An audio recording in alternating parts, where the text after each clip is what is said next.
Economics ही। क्यों? Interesting है, understanding है, जिनका प्रैक्टिकल पोर्शन थोड़ा सा वीक है। या फिर मैं बिल्कुल भी वैसे रिकमेंड नहीं करता हूं कि आप लोग 20 से किसी भी चैप्टर को पढ़ना शुरू करें। इकोनॉमिक्स और इंट्रोडक्टरी मैक्रो इकोनॉमिक्स के अंदर हमारे पास क्या क्या चैप्टर्स हैं। हेलो डियर स्टूडेंट्स, कैसे आप सब लोग? आई होप आप सब लोग बहुत बेहतर होंगे। मैं आपका मेंटर प्रिंस ठाकुर स्वागत करता हूं आप सबका एक बार फिर से आपके अपने चैनल कॉमर्स अड्डा 247 के ऊपर। लेकर आया हूं आज की इस वीडियो के अंदर आप सब लोगों के लिए क्या सिलेबस 2024-25 का इकोनॉमिक्स का सिलेबस आप लोगों के साथ में डिस्कस करूंगा और बताऊंगा आप लोगों को कि क्या क्या आप लोगों ने इसके अंदर पढ़ना है। जैसे कि हम लोगों को पता है कि इकोनॉमिक्स क्लास 12th के अंदर हम लोग को 2 बुक्स पढ़नी होती है और वो 2 बुक कौन कौन सी है। एक हमारे पास मैक्रो इकोनॉमिक्स होती है और दूसरा हमारे पास इंडियन इकोनॉमिक डेवलपमेंट होता है, जिसे कि हम लोग IED के नाम से भी जानते हैं। ये समझने से पहले हमें यह समझना जरूरी होगा कि CBSE हम लोगों से क्या एक्सपेक्ट करता है, क्या चाहता है CBSE हम लोगों से, उसके बारे में चर्चा करते हैं। तो जब मैं CBSE की बात करता हूं तो CBSE आप लोगों से एक्सपेक्ट करता है कि आपकी रिमेंबरिंग और अंडरस्टैंडिंग जो है सब्जेक्ट की वो 55% तक होनी चाहिए। यानी कि रिमेंबरिंग और अंडरस्टैंडिंग से 55% सिलेबस आपका आएगा, जो कि 44 मार्क्स कॉन्स्टिट्यूट करेगा। पूरा का पूरा पेपर आपका 80 मार्क्स का होता है। आप सब लोग बहुत बेहतर तरीके से ये चीज जानते हैं। उसके बाद आपके पास आता है अप्लाई, यानी कि जो भी आपने समझा उसको अप्लाई करना है। तो एप्लीकेबिलिटी के आपको 18 मार्क्स देखने के लिए मिलते हैं और वो कि 22.5% आपके सिलेबस का कवर करता है।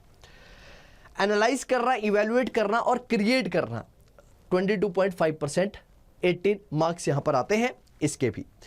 अब बचे 20 मार्क्स। वो 20 मार्क्स आपके होते हैं किसके? आपका प्रोजेक्ट वर्क के। तो प्रोजेक्ट वर्क के जो 20 मार्क्स होते हैं वो आपके स्कूल टीचर्स के हाथ में जनरली होते हैं और स्कूल टीचर्स जनरली हर एक बच्चे को अच्छे मार्क्स देने की कोशिश करते हैं अपने अपने पर्सपेक्टिव सब्जेक्ट्स के अंदर। अब अगर मैं इकोनॉमिक्स के 80 मार्क्स की बात करूं तो उसको पूरी की पूरी बुक्स को हम लोग 2 पार्ट के अंदर बांटते हैं। एक हमारे पास आता है इंट्रोडक्टरी मैक्रो इकोनॉमिक्स, और इंट्रोडक्टरी मैक्रो इकोनॉमिक्स के अंदर हमारे पास क्या क्या चैप्टर्स हैं। सबसे बड़ा चैप्टर आपको एक ही यहां पर नजर आएगा, that is national income and related aggregate. One of the most interesting, one of the most easiest chapter. बच्चे बहुत परेशान होते हैं इस चैप्टर से, लेकिन सबसे ज्यादा आसान अगर कोई चैप्टर पूरी की पूरी मैक्रो इकोनॉमिक्स के अंदर आप लोग को देखने के लिए मिलेगा तो वो आपका national income and related aggregate है। टोटल मार्क्स की वेटेज आपकी इसकी 10 मार्क्स की होती है। उसके बाद आता है आपके पास money and banking, total weightage 6 marks की। उसके बाद आता है determination of income and employment, 12 marks की वेटेज इसके अंदर है। Government budget and the economy 6 marks की। अब आप लोग बोलेंगे कि सर इसके अंदर 12 मार्क्स है और नेशनल इनकम के अंदर 10 मार्क्स का है, लेकिन इसके अंदर और भी कुछ टॉपिक्स एडेड हैं, ठीक है। तो वो टॉपिक्स भी इसके अंदर क्या होते हैं, इंक्लूडेड होते हैं, इसलिए इसकी वेटेज थोड़ी ज्यादा है। Government budget and the economy 6 marks और बैलेंस ऑफ पेमेंट आपको कॉन्स्टिट्यूट करता है अगेन कितना, 6 मार्क्स। जैसे आप लोग ये सारी की सारी यूनिट्स को कवर अप करेंगे तो आपका मैक्रो इकोनॉमिक्स का जो टॉपिक है वो कवर अप हो जाता है या फिर खत्म हो जाता है। अगर आप लोगों को सबसे ज्यादा जो आगे चलकर दिक्कत आएगी, एक चीज समझना, जो सबसे ज्यादा दिक्कत जो आगे चलकर आप लोगों को आएगी वो मैक्रो इकोनॉमिक्स के अंदर ही देखने के लिए मिल सकती है, जिनका प्रैक्टिकल पोर्शन थोड़ा सा वीक है।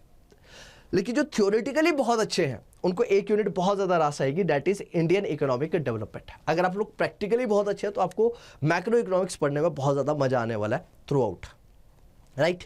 लेकिन हम लोग को इंडियन इकोनॉमिक डेवलपमेंट को भी पीछे नहीं छोड़ना है। क्यों? क्योंकि इक्वल ही वेटेज ये वाली यूनिट भी आपके लेकर चलने लग रही है।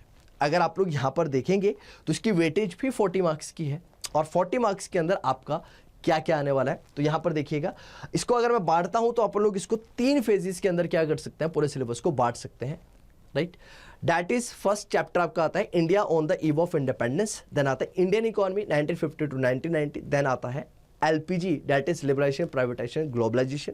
उसके बाद आपके पास human capital formation, rural development, उसके कंपैरेटिव एनालिसिस। इस तरह के चैप्टर्स आप लोग को वहां पर देखने के लिए मिलेंगे। लेकिन जब भी आप इंडियन इकोनॉमिक डेवलपमेंट पढ़ना शुरू करें तो उसको हमेशा शुरू से शुरू करें, यानी कि फर्स्ट चैप्टर से पढ़ना शुरू करें और लास्ट चैप्टर पर उसे खत्म करें। IED के अंदर हमें ऐसा नहीं करना चाहिए, या फिर मैं बिल्कुल भी वैसे रिकमेंड नहीं करता हूं कि आप लोग 20 से किसी भी चैप्टर को पढ़ना शुरू करें। तो यहाँ पर अगर मैं बात करता हूँ तो हमारे पास यहाँ पर क्या क्या यूनिट है, तो development experience 1947 to 1990 and economic reform since 1991, 12 marks की ये यूनिट पूरी की पूरी वेटेज रखती है। Then current challenges facing Indian economy के अंदर अभी क्या क्या चैलेंजेस है, जैसे कि पॉवर्टी वगैरह। ये चैप्टर वैसे तो एलिमिनेटेड चैप्टर है, लेकिन सीयूटी के पेपर के अंदर ये चैप्टर्स पूछे जाते हैं। इंफ्रास्ट्रक्चर, देन पॉवर्टी, ये चैप्टर वहाँ पर पूछे जाते हैं। ये 20 मार्क्स की वेटेज है इसकी। फिर आता है development experience of India, comparison with neighbours, और कंपैरिजन विद नेबर्स के अंदर हम लोग जनरली कंपैरिजन करते हैं इंडिया का पाकिस्तान के साथ में, और इंडिया का कंपैरिजन होता है किसके साथ में, चाइना के साथ में, राइट।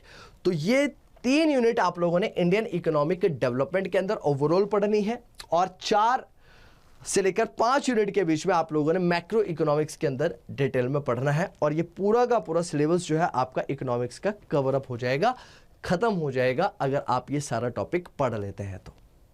अगर आप लोग बहुत अच्छी तरह से पढ़ेंगे तो मेरी बात का एक बिलीव रखना, सबसे ज़्यादा इंटरेस्टिंग और सबसे ज़्यादा मज़ा अगर आपको किसी सब्जेक्ट के अंदर आएगा तो वो है इकोनॉमिक्स ही। क्यों?